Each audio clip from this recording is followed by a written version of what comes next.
ang pinag-uusapan. Wala ho tayong pakialam sa batas. Sometimes, you have to bend the law to be able to please the people. Mas mataas po ang taong bayan sa batas. Am I right, Secretary Remulla? Am I right, Secretary Remulla, sa aking katangahan? Sumagot naman ang isang bobo. Oo po.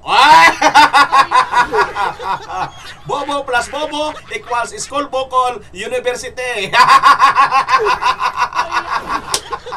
Wala na po talaga tayong maaasahan dito sa mga sinagog, mga kababayan. Nagkagagog-gagog na po talaga tayo, no?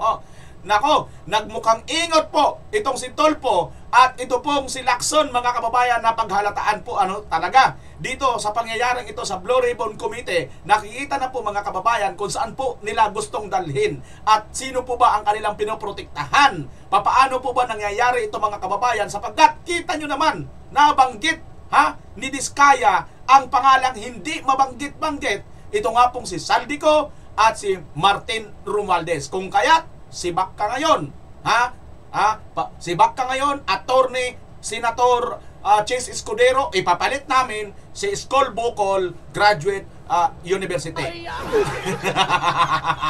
Kung kaya't, mga kababayan, eto na, nagkahitot-hitot na sila sa kanilang mga script at kahit kailan hindi na po nila kayang suportahan. Bakit? Dahil nga po, mayroon po silang pinoprotektahan. Kitang-kita naman po, mga kababayan, ang pangyayari pong ito.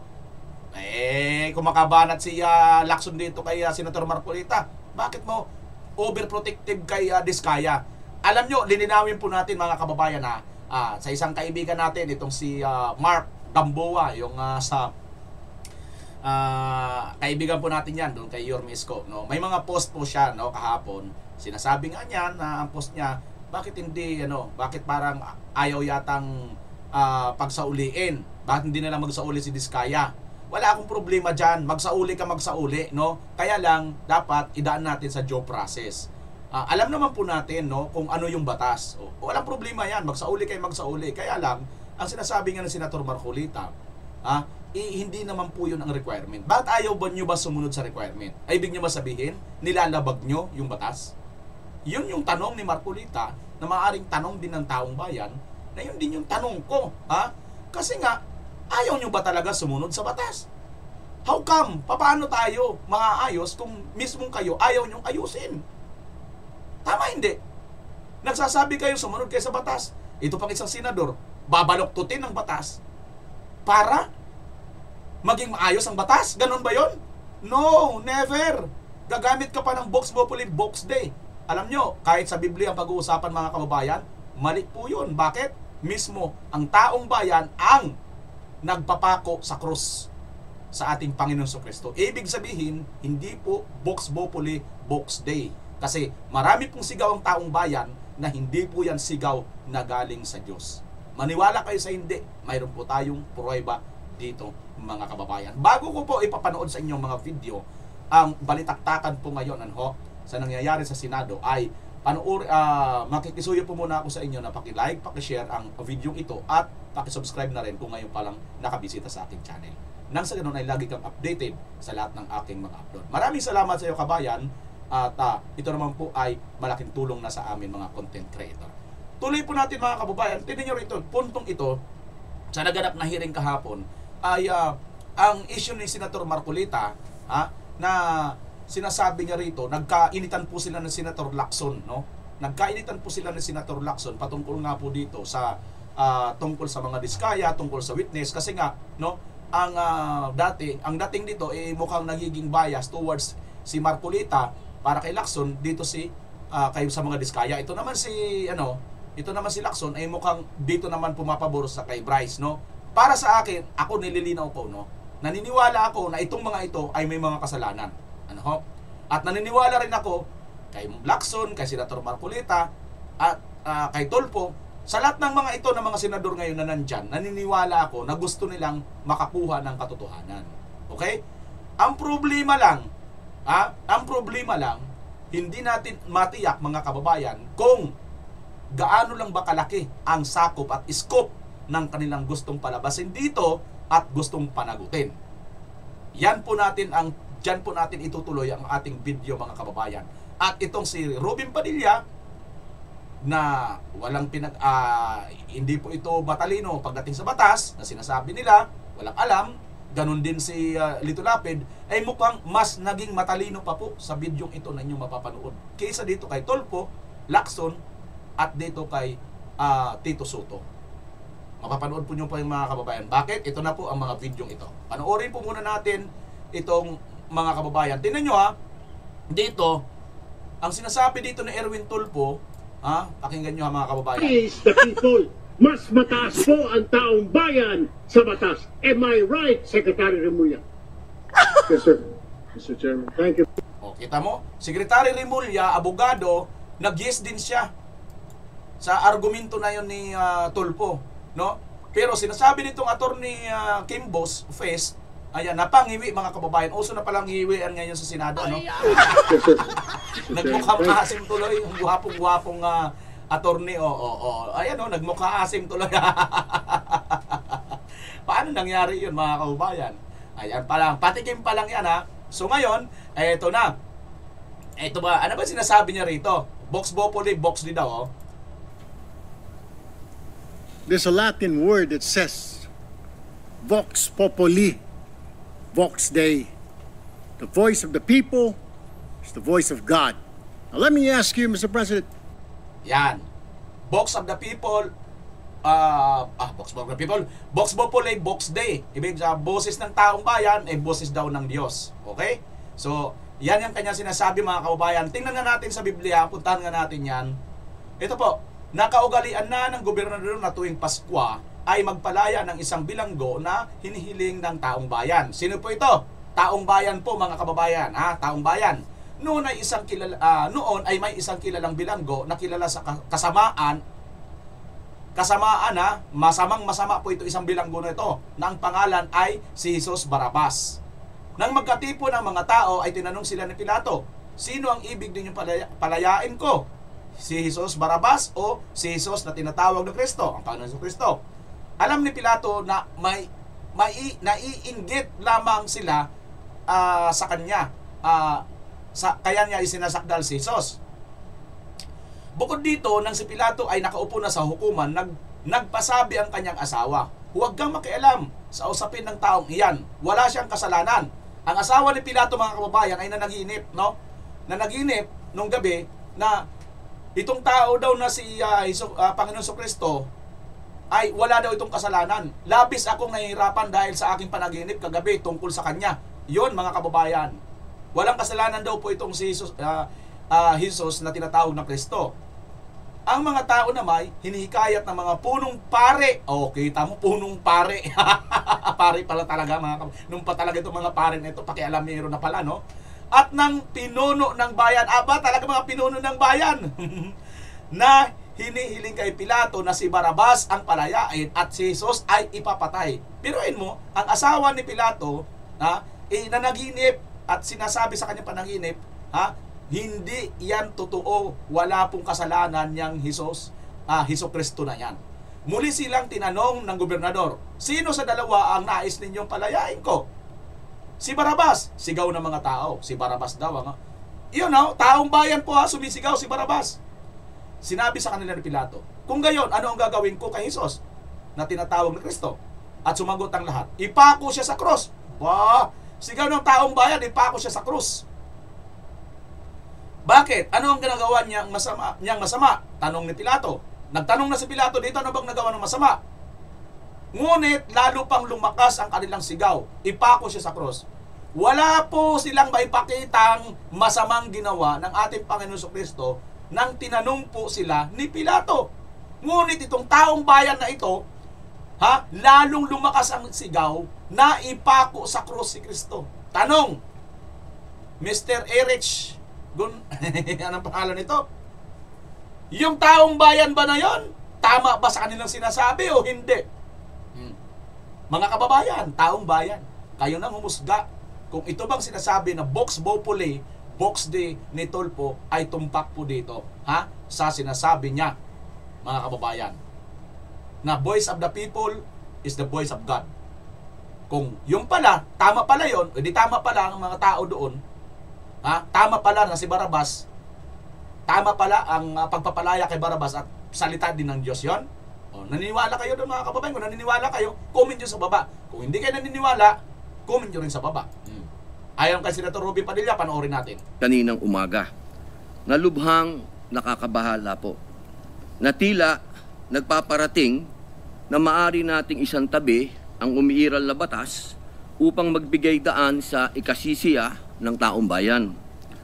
Bagamat lubos ko pong nauunawaan ang pangingibabaw ng kalooban ng taong bayan. O, kita nyo? Mahirap po yan. No? Kasi nga, para lang daw magbigay daan to please, ha? Para lang daw magbigay daan sa taong bayan. Kaya, yun ang argumento dito ni Senator Erwin Tulfo, di ba? Ang problema nga, kung ganun pala sinasabi mo, para lang pagbigyan ang sigaw ng taong bayan, may mga taong bayan din sumisigaw Magpa-hair follicle drug test itong si Marcos Jr. Bakit hindi siya, Bakit hindi mo rin sabihin, Tulfo? Maniniwala ko talaga sa'yo, Tulfo, pagka ikaw mismo manguna na magpa-hair follicle drug test si BBM. Dahil sigaw ng taong bayan yan Nabalita na yan, di ba? Anong sagot ni BBM? Di ba? Hinamon na siya ni, hindi lang po basta taong bayan, isang abogado, si Attorney Vic Rodriguez. Hinahamon siya. Hindi lang po si Attorney Vic, si Tatay Digong mismo, si Vice President Inday Sara Duterte, si Kong Pulong Duterte, at lahat ng mga Duterte, at lahat ng mga Duterte milyon-milyon, 32 million supporters. Di pa taong bayan yan, Tulfo? May pinipili ka lang sa sinasabi mo na yan. Sino bang tinatawag mong taong bayan? Yung mga makakaliwa? Yung mga manlalabag sa batas? Dahil ayon sa iyo, paminsan-minsan pwedeng baluktutin ng batas. Yun bang gusto mo? Yun bang tinatawag mong taong bayan? Rafi Tulfo? Erwin Tulfo? Di ba? Marami pong mga sumisigaw dyan, manlalabag sa batas yan. Kita nyo naman itong mga MPA, itong mga realista na mga nambato, nanakit ng mga kapulisan. Di ba yan ang mga manlalabag sa batas? Di ba ang ating mga kapulisan tumutupad lang sa batas? Ito ba ang pinapakinggan mo, Erwin Tulfo? Kaya ba gusto mong ipagpilitan na pupwedeng baluktutin ang batas? Babaluktutin yung batas para mapasunod sa inyo yung mga taong tagasunod ng batas? Ganun ba yon? To place, para mapalagay, para mapaganda ang imahe mo doon sa mga taong manlalabag sa batas? Yun ba ang ibig mo sabihin? Gusto mong baluktutin ang batas? Gaano kapanganib yan, Tulfo? Meron po tayong mga demokratikong mekanismo upang isakatuparan ito. Isipin natin ang posibleng maging epekto nito sa ating mga komunidad, lalo na po sa mga lugar na matagal na pong pinagsisikapan itaguyod ang kapayapaan at kaayusan. Halimbawa na lang po sa Mindanao, patuloy po tayo na nagpapaalala sa ating mga kababayan doon na sumunod sa batas. Correct. Na ang batas ay para sa lahat. Ang batas ay hindi hadlang sa kalayaan. Ito ang saligan ng isang sibilisado at maayos na lipunan. Ito ang nagbibigay sa atin ng proteksyon, nagtatakda ng ating mga karapatan, at ang nagpapanatili ng kapayapaan. Bilang mga mambabatas, tayo po ang dapat na unang tagapagtanggol ng batas, hindi ang unang lilihis. Hindi din natin dapat ipagsapalaran ang tiwala ng... Nakakahiya ka, biruin mo. Kapwa mo senador, maririnig mo ganyan. Ayun, no? Simple-simple lang siya doon, pero hindi niya ba naririnig yan? O nagtatingang kawali lang siya, pinababayaan niya ng mga kababayan. Di ba? Tayo ang dapat unang sumunod sa batas, hindi tayo unang lilihis. Di ba nakakahiya yun ganun mga kababayan? Dire-diretsa po yan Diyan ka, katabi mo, posible hindi mo naririnig yan. Mamamayan sa ating mga institusyon at makibahagi sa pagpapalabo sa hangganan na tama at maling gawi sa tuwing may matinding suliranin na sumusubok sa ating diwa bilang isang nasyon. Kaya buong puso po akong nakikiusap, nananawagan sa mga opisyal ng pamahalaan at sa mga kasama po sa kapulungang ito Hindi po pare-pareho ang sitwasyon natin. Hindi po pareho ang Luzon sa Visayas sa Mindanao. Meron po mga katulad natin na umiikot sa mga liblib na lugar at nagpapakilala po ng batas na dapat sundin. Napakalulungkot po kung ganito ang ating pagbibitaw ng mga salita na we can bend the law. Ipakita po natin na ang kalooban ng taong bayan ay maaaring maisakatuparan ng alinsunod sa balangkas na makaturungang pag-iiral ng batas. Yun lamang po. Maraming salamat po. Yan agad, oh. Thank you, Senator Padilla. Ako na agad. Senator Erwin Tulfo is recognized. Ayan. Mr. President, Ayan na. the distinguished colleagues, just want to make a point of manifestation. I was the one who said this morning that sometimes we have to bend law. We don't have to. The point is, there's a Latin word that says, Vox Populi, Vox Dei. The voice of the people is the voice of God. Now let me ask you, Mr. President, Parang akala mo talaga, talinong-talino, no? Galing-galing talaga. There's a Latin word says, Vox Populi, Vox Dei. Alam ko naman, parang, alam mo, piling na talaga talinong-talino, no, mga kababayan. Ito na nga, oh. Galing po yan dito. Ha? Dito po yan galing sa Biblia. Yung tungkol po dyan sa Latin word na yan, mga kababayan. Ayan nga po, oh. Yung tao dyan, taong bayan. Ayan, no? Ha? Ha? Hinihiling ng taong bayan. Sinong humihiling? Taong bayan. Oh, ito ba ay Vox Populi, Vox Dei? O kaya, yung sinasabi mo, Tulfo, Vox Bopol. Ganon yan, no? Baka yun ang tinuturo dito. is our law higher than the voice of God? Is our law higher than the voice of the people? Ako sasagot, no. No. Mr. President, the law is supposed to protect the people. Correct. What we are asking, Mr. President, is the return of the value of good faith. I understand, Mr. President, what the gentleman from Pampanga this morning was saying. Alam nyo, wala po akong problema doon. Magbalik ang mga diskaya. Ang problema nga lang natin dito, pag ito ba ay magbalik sila at labag sa batas natin. Nagbalik na. Sige. Nagbalik na ang mga diskaya. Paano kung mapatunayan ang mga diskaya bandang huli na wala pala silang kasalanan? What if lang? Ha? May babalik din kaya ng gobyerno? O paano yan? Magkakautang na pa rin ang gobyerno patuloy magkakautang sa mga diskaya. Dahil hindi po ito posible, mga kababayan, ha? Tandaan po ninyo. Tandaan po ninyo, ang batas natin, nagsasabi yan na bago ka ipagpalagay na guilty, kailangan na patunayan muna sa korte. Unless lagi ka pong inosente hanggat hindi pa napapatunayan. Tama, hindi? Sino rito yung alam ang Mandaluyong? Sino rito yung mga nakapagmotor na sa Mandaluyong? At sino rito yung nakakaalam sa Mandaluyong ng batas nila dyan noon na riding in tandem? Na ibig sabihin, yung lalaki at lalaki hindi po pwedeng mag-angkas sa Mandaluyong. Unless kung mag-ama kayo, pinapayagan yun. Pero kung hindi kayo mag-ama, unless yata magkapatid po pwede pa. Hindi ko na masyado matandaan. Pero alam nyo ba, mga kababayan, sa Mandaluyong may batas dyan noon na ganyan. Bawal po yung mag-angkas ang lalaki sa lalaki. Riding on tandem, ano po nila yan, ordinance po sa Mandaluyong. So pag may angkas kang kaibigan dyan na lalaki, bawal. Huli kayo. Magmumulta kayo parehas. Tig 1,000 yata that time. Mayroon ako dating, nag-isra tayo ng motor taxi. Mayroon akong naisakay na babae na stenographer ba yun? Sa korte. Nag-ano siya. Naikwento ko lang kunti, mga kababayan, na ano siya ng ano. Siya yung nagasulat. Tinanong ko siya, sabi ko, Di ba yung ordinansa dito sa Mandaluyong, mayroon kayong nilalabag na batas dyan? Yung batas sa constitution natin na yung ano, yung bang bago mapatunayan or bago ka ipagpalagay na guilty ang isang akusado, dapat mapatunayan mo na sa korte. Bakit? Sabi niya. Kasi tingnan mo ha, pagka ikaw nahuli ng inyong ordinansa dyan na riding on tandem, lalaki sa lalaki, nakaangkas, magmumulta ka. So, ibig sabihin,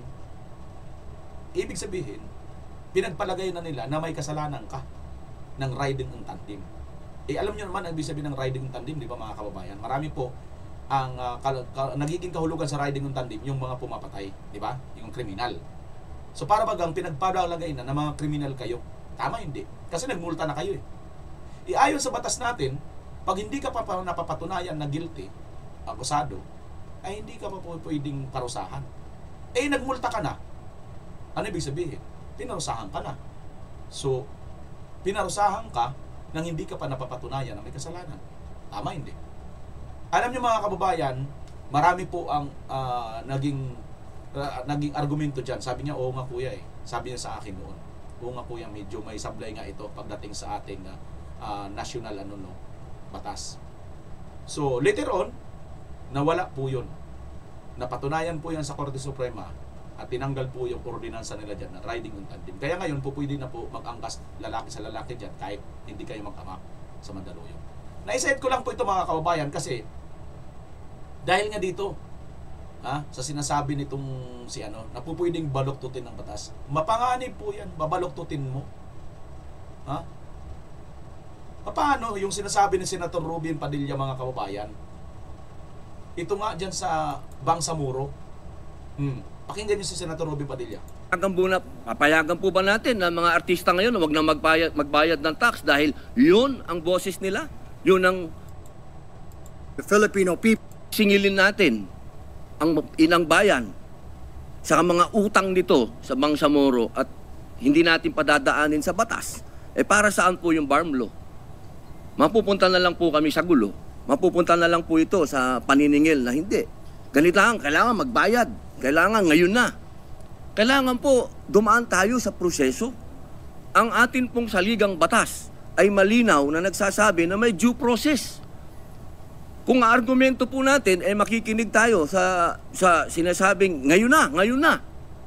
Teka muna po. Marami pong maliligaw. Katulad po ng mga kasama nating artista, halimbawa, sinasabi nila, kung ganyan, wag na tayo magbayad ng tax. Paano po ang gagawin natin?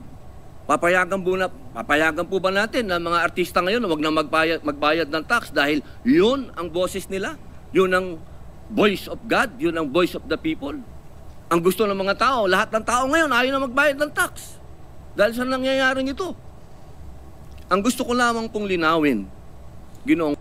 Ayan, yan ang sinasabi dito ni Senator Robin. Sa totoo lang mga kababayan, sinasabi nila noon, wala daw alam dito sa batas. Tama, no? Pwede. Pero pagdating po dito sa usapin ito, napakalaking tumpak ang sinasabi niya. Mapanganib yan. Una, di ba, kaya nga may BARM law, tumahimik ang parting Mindanao na dating magulo. Dahil dyan sa BARM law, na kung hindi dahil kay Tatay Digong, matagal na yan hinihingi ng mga nauna pang administrasyon. Naibigay lang yan sa panahon ni Tatay Digong. Ibig sabihin mga kababayan, si Tatay Digong, kumo abogado nga, alam niya yung pasikot-sikot ng batas at alam niya kung ano yung nararapat para sa nakararami, sa lahat, sa taong bayan. Nakita niya ito, na ito yung instead na magkagera tayo ng magkagera, walang katapusan na gera, magpatayan ang Pilipino kapwa Pilipino, bibigyan ko kayo dyan ng batas na ito nga yung BARM law. Tumahimik, di ba? Ngayon, itong BARM law may sinisingil. Kung susundan natin itong argumento ni Erich, no?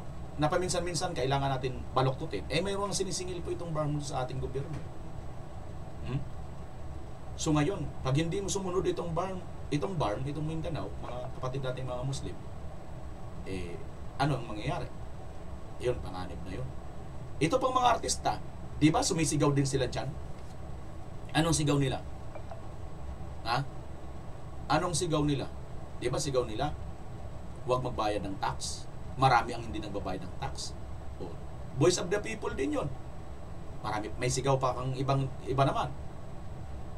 Magpa-hair follicle drug test kayong lahat. Voice of the people din yun. Bakit hindi nyo magawa? Kaya huwag mong ipilit Erwin Tulfo yung ano mo. Nagiging mas matalino patuloy sa'yo si Lito Lapid eh. Ha? Dahil dito, sabi ni Lito Lapid, pakinggan mo Tulfo. Yung pakialam sa batas na sometimes you have to bend the law. Wala daw siyang pakialam sa batas. Sometimes, pwedeng baloktutin ang batas. Panganib, ano? Yan si Erwin Tulfo. At ito naman si Senator Lito Lapid na wala ring alam sa batas.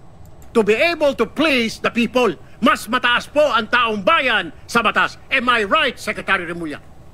Yes, sir. Mr. Chairman. Thank you, Mr. Chair. Rinirespeto ko po at ginagala ko ang kataas-taasan hukuman. Ang boto ko po ay yes. Yun, mga kababayan. Di ba? Na mas naging matalino patuloy. Ito pong si Lito Lapid dito kay Tulfo. Kasi rumirespeto po siya sa kataas-taasang hukuman or sa batas natin. Unlike dito, gustong baluktutin ang batas para lang ma-place niya yung mga tao na sinasabi niya. Na ito naman pong mga taong ito, nagsisisigawan din po ito. Dami po nilang sigaw. Anti-corruption, huwag magbayad ng tax, at magpa-hair follicle drug test. Alin lang ba? Ang problema kasi sa Tulfo, no? Ito lang ang problema sa mga Tulfo, mga kababayan. Ito sa Tulfo na ito.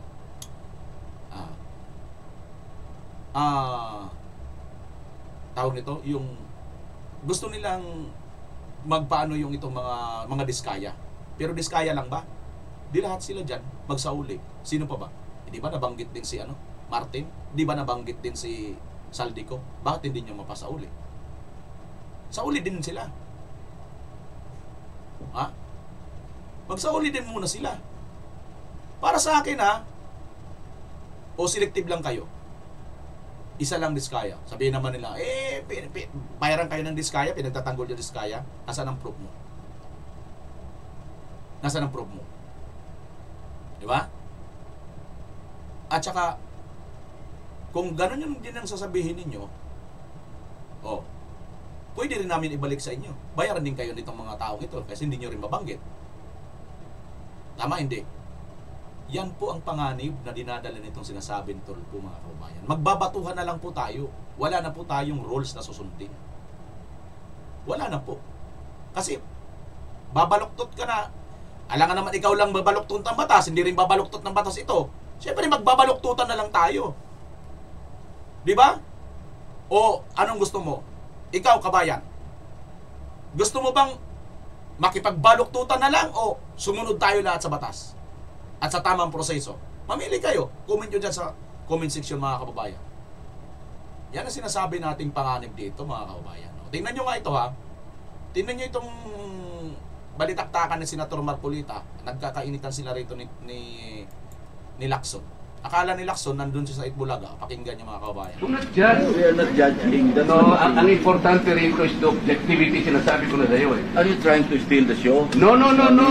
Kita nyo, mga kababayan, sabi ni Lacson, are you trying to steal the show? I am raising prejudicial questions. Ang ibig sabihin nito, mga kababayan, akala siguro ni Lacson, nandun siya sa show ng School Bukol Itbulaga University. Hindi naman siguro. Kaya lang, bakit show? Nagpapa-grand showing lang ba kayo dyan? O tumatalakay kayo dyan ng mga mahalagang usapin pangbayan? Legal. In aid of legislation, nag-i-inquire kayo. Mayroon kayong gustong alamin. Hindi po yan palabas. Hindi po yan eksena. Hindi po yan pabidahan dyan at may kontrabidang lalabas. Walang ganun. Ayaw ko kung yun ang ibig nyo sabihin. Di ba, mga kababayan? Sablay Sablay, alam nyo, napapagalataan kayo. Si Tulfo, Erwin, babaloktutin ng batas. Ikaw naman, showmanship lang. Are you trying to steal the show? Ano ibig sabihin? Show ito? O sabihin, napakaano nyo naman? Napakaano nyo naman, ginamit lang naman ang word na show eh. Pero hindi eh. Yung word na show kasi ginagamit yan doon sa mga entertainment. Ibig sabihin, entertaining lang. Gusto nyo lang ma-entertain. Katulad nga nito ni Tulfo na sinasabi niya, to please the people, to entertain the people. Yun ba yung gusto niyo, ma-entertain lang? Hindi. Ang taong bayan, gusto namin malaman kung sino talaga ang dapat managot dito. At ang mananagot dito, kung sino ang big fish. Mga kababayan. Maniwala kayo sa hindi. Hindi po basta si Saldico lang ang big fish dito. Hindi po. Dahil maniwala man kayo sa hindi rin kaya ni Saldico yan mag-isa.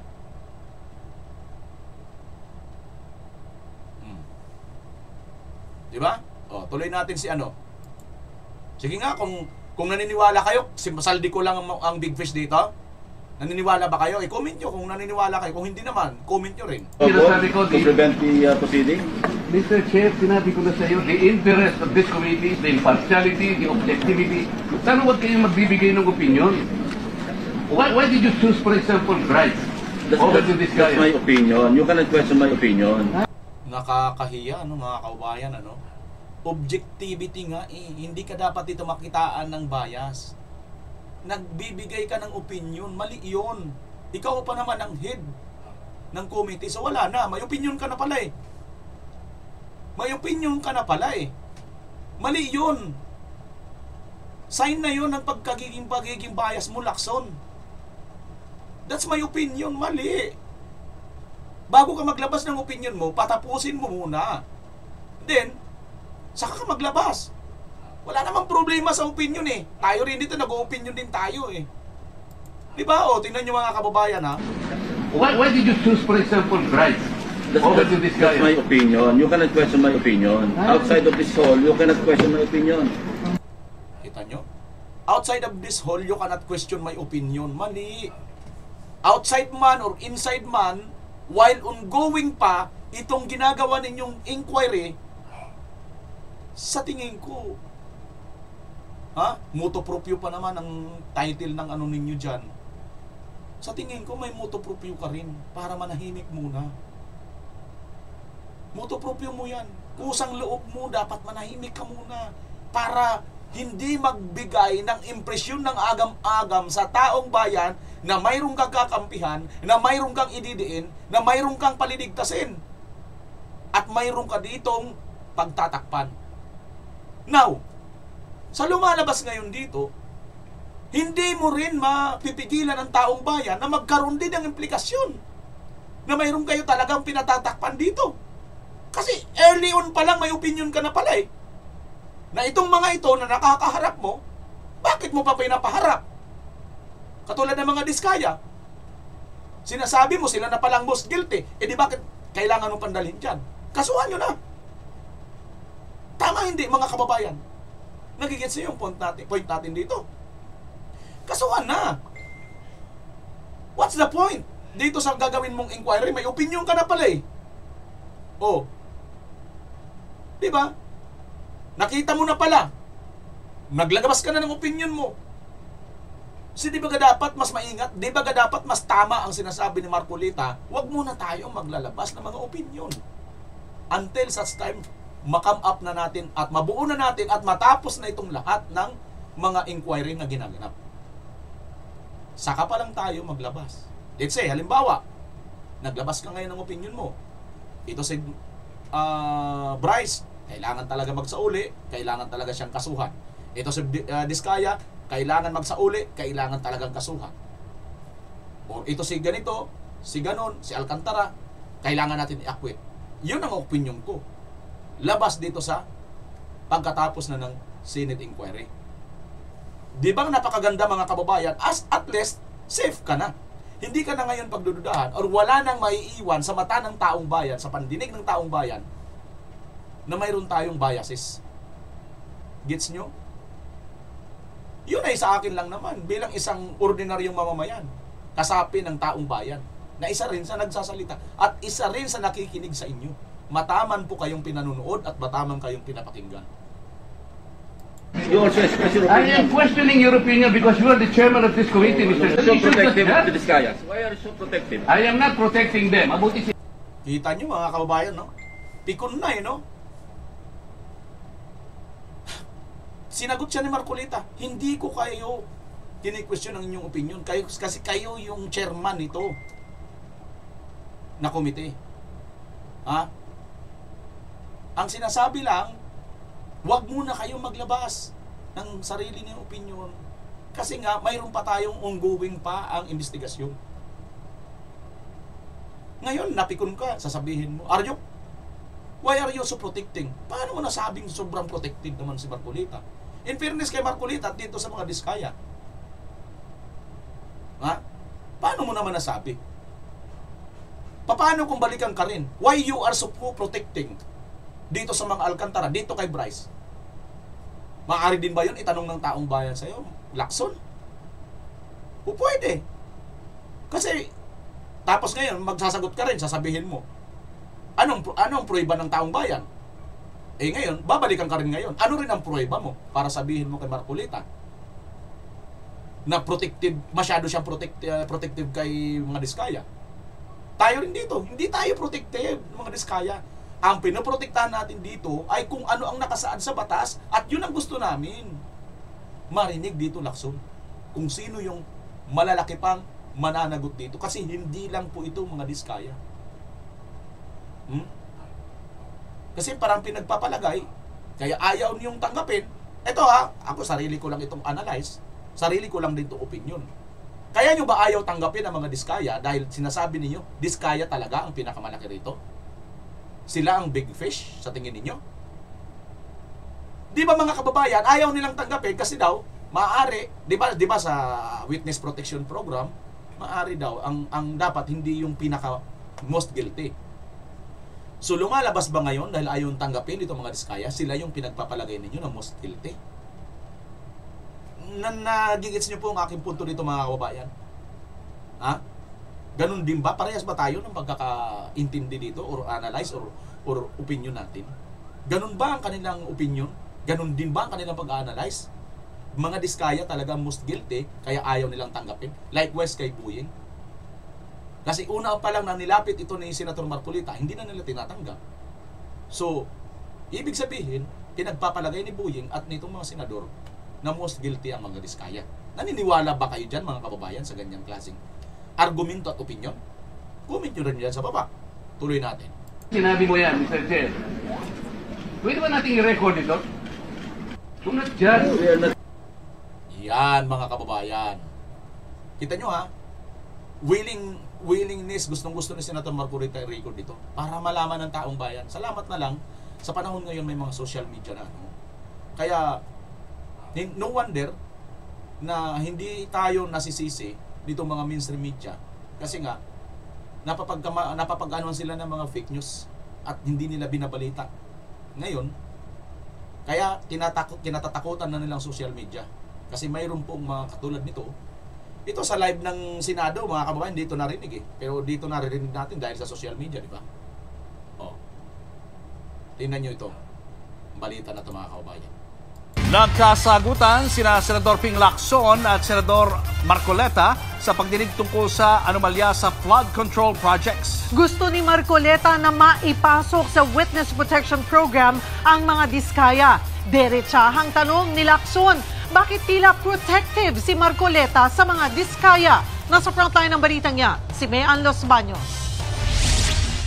So don't question my opinion. I am not questioning your opinion, Mr. Chair, but you are the chairman of this committee. You are not interested in the prejudicial question that I am going to raise, Mr. Chair?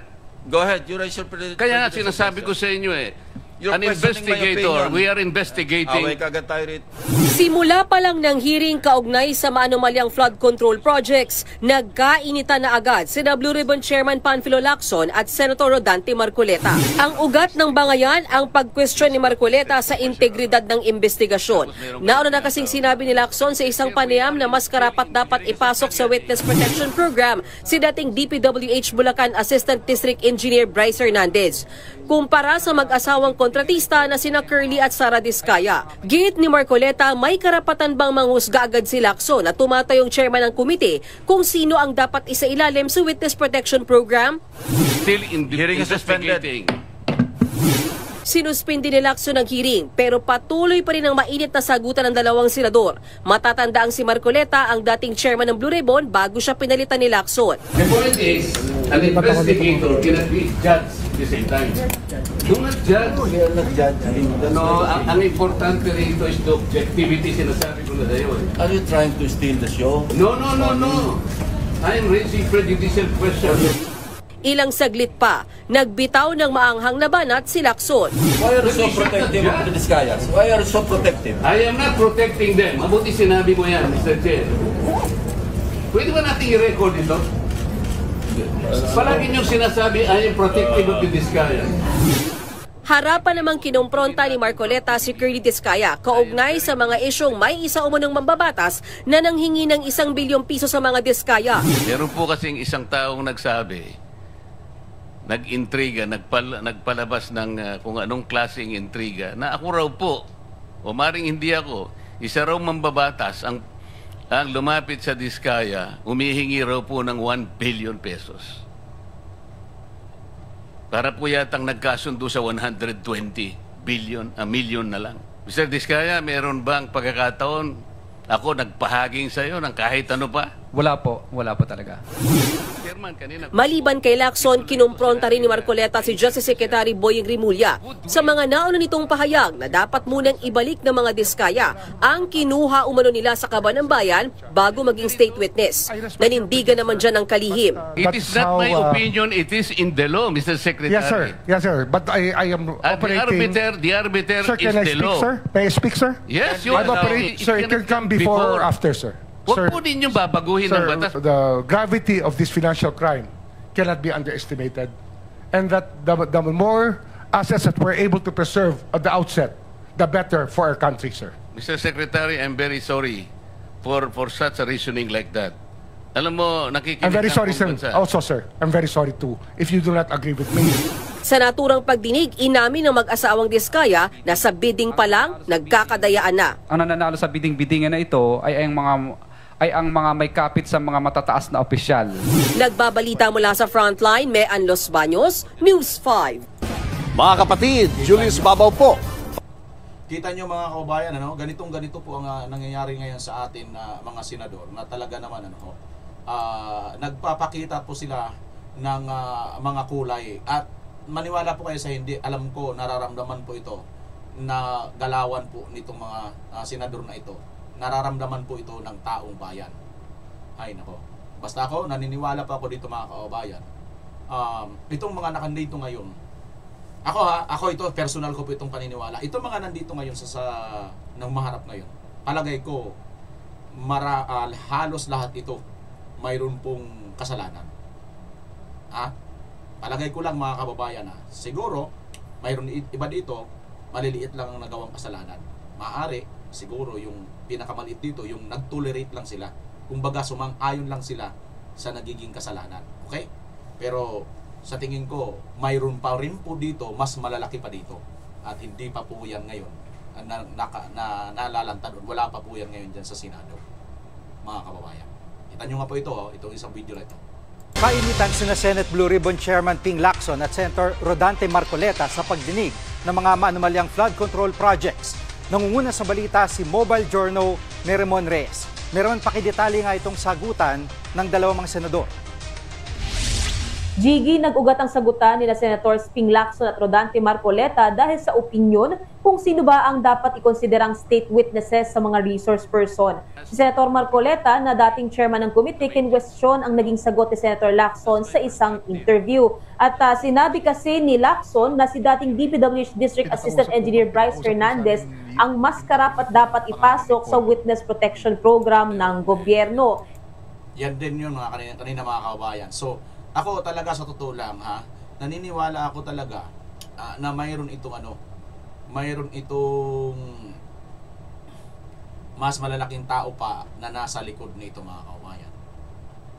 Sa tingin ko, mayroon lang kasi ako nakitang post dito bukod dyan, Napangalanan na kasi itong mga ito. Pero mayroon akong nakita rito. Tingnan niyo po ito.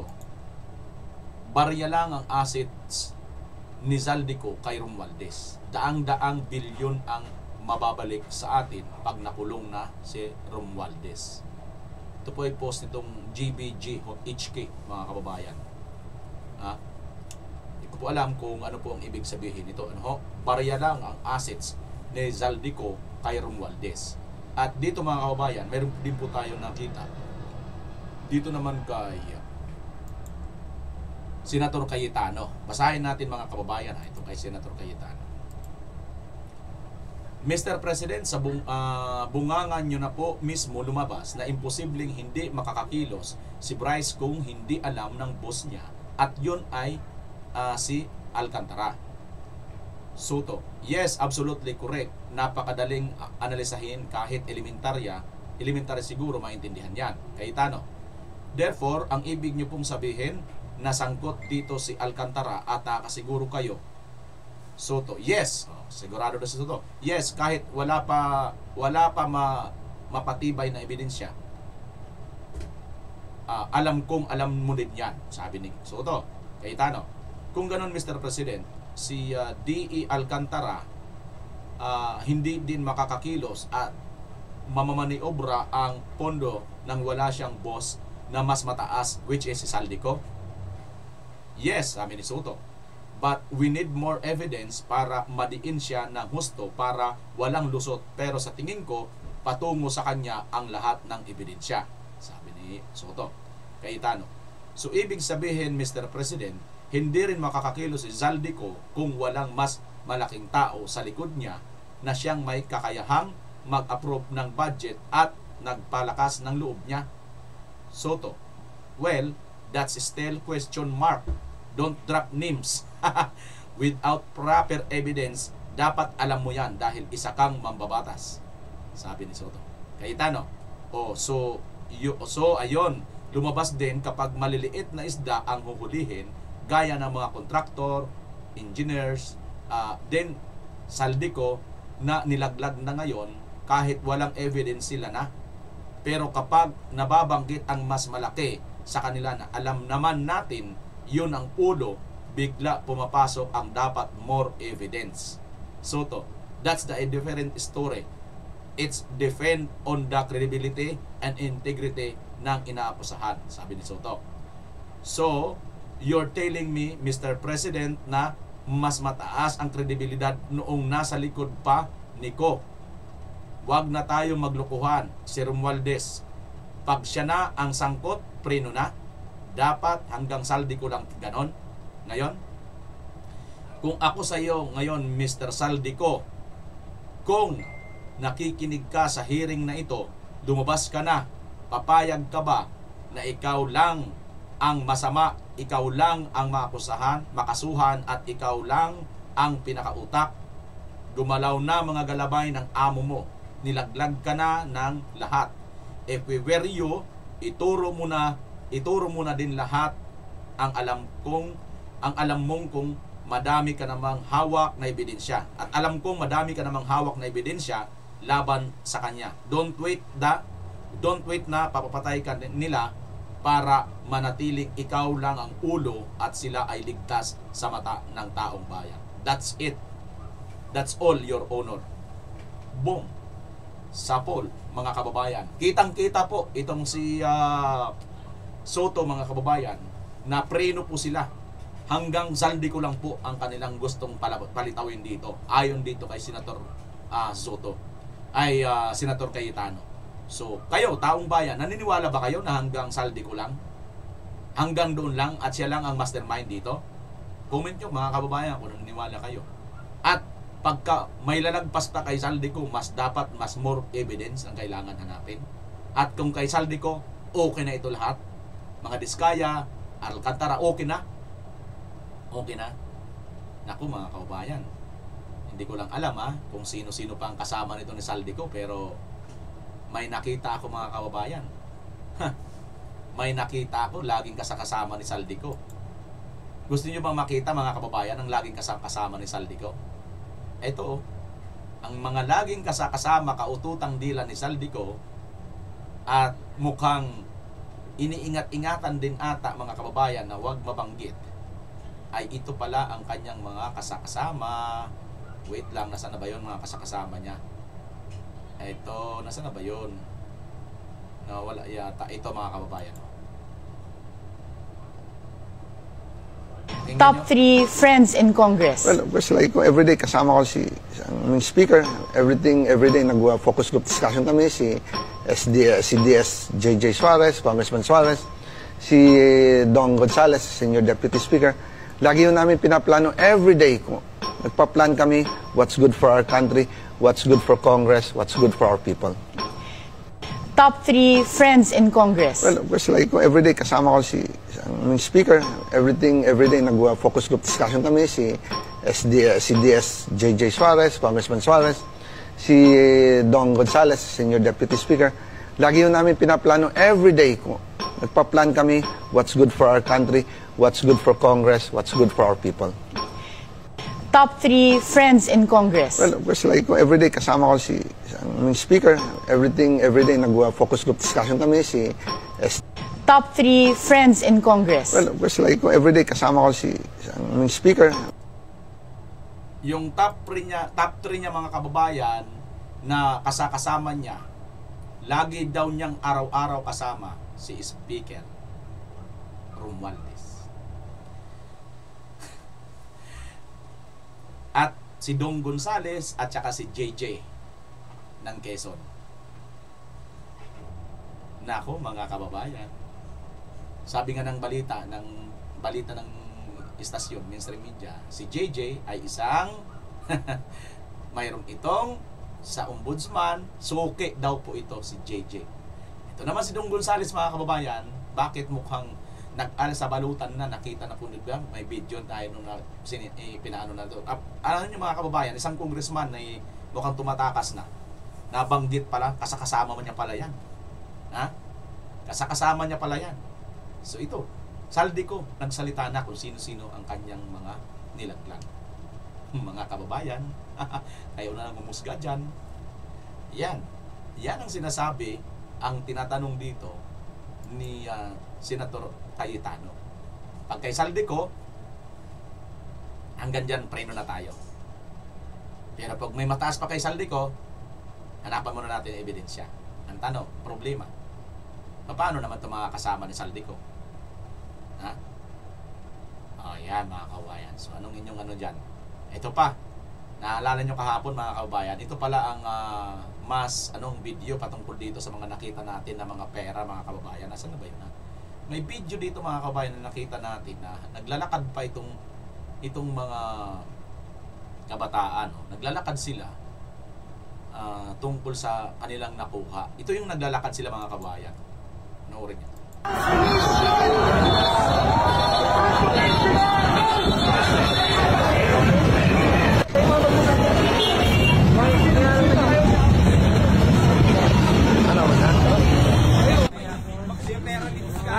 Nasa amin na.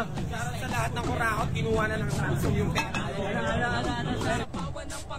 Ayan mga kababayan, so uwian na sila matapos sa bayan.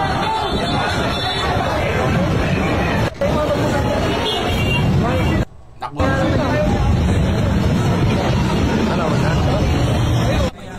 Ayan o, binayaran na tayo. Ayan mga kababayan. So ito yung pera na yun o. Ayan o. Pero ito pa pala, mas marami pa pala kaysa yan. Ito pa mas marami mga kababayan nakita natin. Nagkalat o. Grabe o.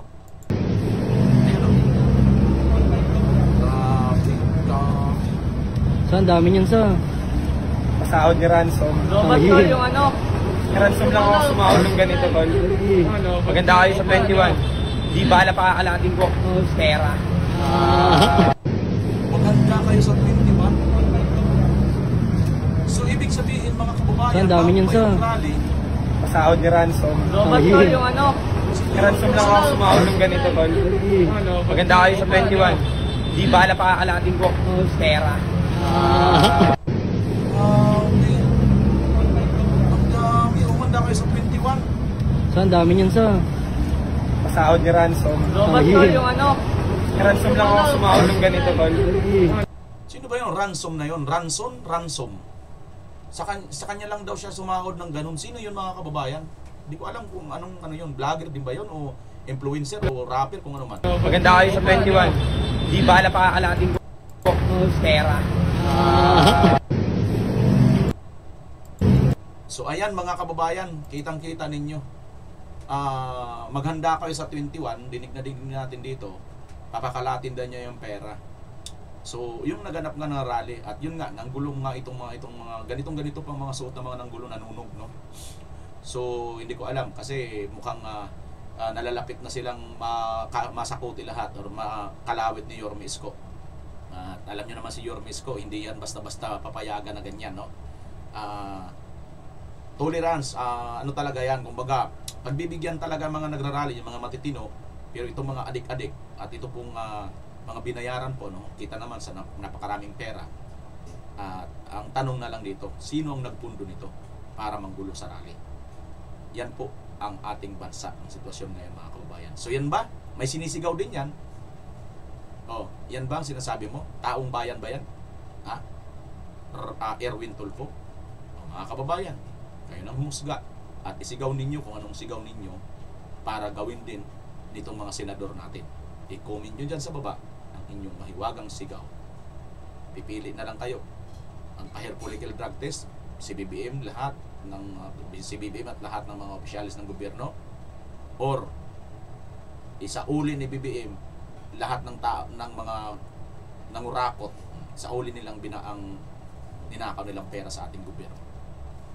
Maraming salamat mga kababayan. Muli, ito si BMR Channel. Pansamantala magpapaalam at magkita tayo sa sunod na pagkakataon. Pilipinas as always. Bye-bye po.